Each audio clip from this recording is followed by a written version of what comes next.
আমাদের এবারকার থিম হচ্ছে মেজাজটাই আসল রাজা। মিন্স মেজাজ বলতে অ্যাটিটিউড।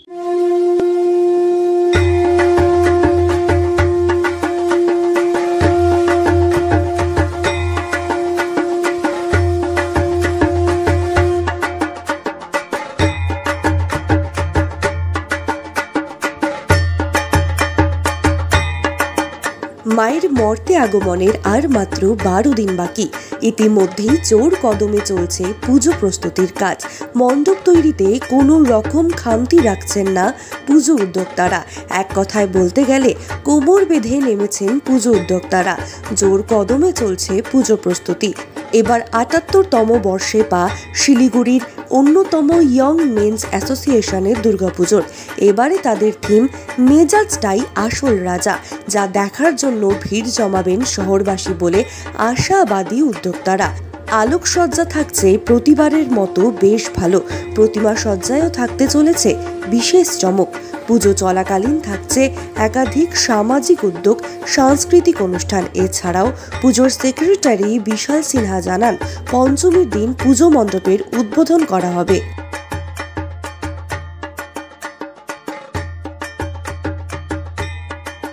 চমক বলতে আপনারা তো দেখতেই পাচ্ছেন, চমক এবার অনেক ভালোই চমক রয়েছে আমাদের এবার প্যান্ডেলে। তো আমি শিলিগুড়ির সকল দর্শনার্থীদের বলবো আমাদের প্যান্ডেলটা যেন অবশ্যই আসেন, কারণ তাদের জন্য কিছু বিশেষ আকর্ষণীয় জিনিস অপেক্ষা করছে পুজো। কি থিম থাকছে? আমাদের এবারকার থিম হচ্ছে মেজাজটাই আসল রাজা। মিন্স মেজাজ বলতে অ্যাটিটিউড, মানে মানুষের মধ্যে অ্যাটিটিউডটাই তো সব শেষ কথা। আর আমরা একটা কথাই বলি যে ব্যবহার মানুষের পরিচয়। তো এই যে ব্যবহারটা বা এই যে অ্যাটিটিউডটা, এই যে মেজাজটা, এই রাজকীয় মেজাজ বা আগে যে বাঙালির মধ্যে একটা রাজকীয় একটা মেজাজ ছিল, সেই মেজাজটাকে, বা শুধু বাঙালি কেন, সবার মধ্যেই একটা যে একটা অ্যাটিটিউডটা ডিফার করে। তো মানে একটা মানুষকে সবার থেকে আলাদা করে তার অ্যাটিটিউড।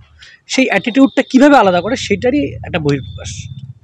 মণ্ডপ সজ্জায় কি থাকছে, কি ব্যবহার করা হচ্ছে? বেসিক্যালি মণ্ডপটা তৈরি হচ্ছে ফাইবারের কিছু আইটেম দিয়ে, আর দেখতেই পাচ্ছেন টিন, বাঁশ, বাটাম, কাঠ, আর এইসব দিয়েই তৈরি হচ্ছে বেসিক্যালি। প্রতিমা সজ্জায় কি থাকছে? প্রতিমা সজ্জা আমাদের যেহেতু আদলটা বা একটা জমিদার বাড়ির আদল, সেই হিসাবে আমরা প্রতিমাটাকে সাবেকিয়ানায় নিয়ে এসেছি আর কি, শিলিগুড়ি কুমার। আলোকসজ্জাও শিলিগুড়িরই, বিশ্বজিৎ পাল। কত বাজেট ধরে এগোচ্ছেন আপনারা এবছর? দেখুন, আমাদের যা বাজেট ঠিক হয়েছিল, গেলবারের চেয়ে এবার অনেক বাজেট বেড়ে গেছে। তো মোটামুটি এখনো অবধি এই 13-14 লাখ টাকার মতো বাজেট আমাদের ঠেকেছে সব কিছু মিলে। ওয়াইএমএ তো প্রত্যেকবার খেলাধুলার সাথে সবসময় জড়িত। তো সেভাবে এবার কি কি সামাজিক উদ্যোগ থাকছে বা খেলাধুলার বিষয়ে কি দেখছেন আপনারা? আপনারা হয়তো জানেনই যে আমরা লাস্ট 2 বছর ধরে শিলিগুড়ি সুপার ডিভিশন চ্যাম্পিয়ন হয়েছি সুপার ডিভিশন লিগে। তো এবছরও আমাদের যেরকম আজকেও আমাদের ফুটবল সাইনিং হচ্ছে। তো এবছরও যেহেতু এটা হ্যাট্রিক চান্স, তো আমরা কোনো প্রকারেই 1 ইঞ্চিও জমি ছাড়তে আমরা চাইছি না। তো সব দিক দিয়েই, এবং পুজোটাও পড়ে গেছে এবং ফুটবলটাও দেখতে হচ্ছে, তো সব দিক দিয়েই আমরা চেষ্টা করছি যাতে সব দিকটাই একটা ইকুয়ালি মেনটেন করার।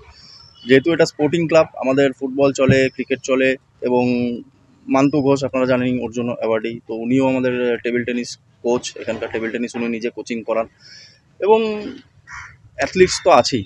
আর সামাজিক কাজকর্ম যেগুলো আমরা করি সেটা প্রত্যেক বছরই চলতে থাকে, এবং আফটার কোভিড তো ওটা আরও বেড়ে গিয়েছে। এবং পুজোর সময় আমাদের পুজোর 4 দিন 5 দিন আমরা এন্টায়ার যত নিডি পারসনস আছে তাদেরকে আমরা যেরকম ক্লোথ ডিস্ট্রিবিউশন, মেডিসিন ডিস্ট্রিবিউশন, তারপরে তাদেরকে কিছু খাওয়ানো, সেসব আমাদের চলতে থাকে, প্রত্যেক বছর পুজোই চলে। এবছর পুজোর ওপেনিং কবে রয়েছে? দেখুন, আমাদের প্রত্যেক বছর পুজোর ওপেনিং পঞ্চমীর থেকে হয়। তো এবছর আমরা টার্গেট নিয়েছি পঞ্চমীর দিনই সবার জন্য আমরা প্যান্ডেলটা খুলে দেবো। উদ্বোধনের দিন বিশেষ কোনো সেটা ডিসক্লোজ করছি না, ইচ্ছা আছে কাউকে কিছু একটা ভালো কাউকে দিয়ে ওপেনিং করানোর। সেটা আমরা আগে ক্লাব সদস্যরা যারা আছে তারা একটু ডিসাইড করে নিই, তারপরে। শেষ প্রশ্ন থাকবে, ওয়াইএমএ ক্লাব শহরবাসীকে আগাম শারদীয় শুভেচ্ছা, সেটা কি বলতে চাই? ওয়াইএমএ ক্লাবের পক্ষ থেকে আমি সকল দর্শনার্থীদের শুভ শারদীয়ার আন্তরিক প্রীতি ও শুভেচ্ছা জানাচ্ছি অ্যাজ আ পূজা সেক্রেটারি আমি, এবং আহ্বান জানাচ্ছি যেন আমাদের পুজো মণ্ডপে সবাই আসুন, দেখুন, এবং আপনাদের সকলের ভালো লাগবে। কারণ এই বছর আমাদের যে থিমের ভিতরেও আমাদের অনেক কিছু কাজ আছে। এবং অনেক এরকম জিনিস আছে যেগুলো আমাদের প্যান্ডেলটাকে আকর্ষণীয় করে তুলবে। তো আমি সকল দর্শনার্থীদের বলবো আপনারা অবশ্যই আমাদের মাঠ প্রাঙ্গণ এবং পুজো প্রাঙ্গণটা এসে ভিজিট করুন। আপনার নাম পরিচয়? আমার নাম ঈশান সিনহা, আমি এবছরের পুজো সেক্রেটারি। আপনার নাম? সম্রাট দাস চৌধুরী, থিম মেকার।